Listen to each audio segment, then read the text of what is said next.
41 உயிர்கள் கொடூரமாக பலியான போது பதறி துடிக்காமல் அந்த ஒரு நாள் திருச்சியிலே தங்கியிருந்து மறுநாள் அந்த உயிரற்ற சடலங்களுக்கு மலர்வணக்கம் செய்துவிட்டு அந்த குடும்பத்தினருக்கு அனுதாபமும் இரங்கலும் தெரிவிக்க வேண்டிய பொறுப்பு அவருக்குத்தான் இருக்கிறது.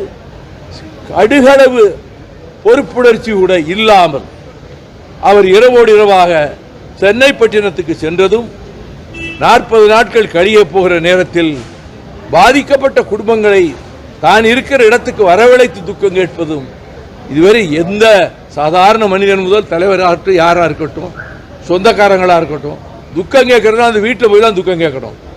இப்படி ஒரு விசித்திரமான ஒரு முறையை கொண்டு வந்து அங்கே வந்து துக்கம் வீடு தன்னிடத்தில் வர சொல்லி அவர்கிட்ட அனுதாபம் தெரிவித்ததாகவும் அது நிதி கொடுத்ததாகவும் அந்த முதல் ஸ்டெப் அவர் எடுத்து வைத்திருக்கிற முதல் அடியே பிழையாக போய்விட்டது.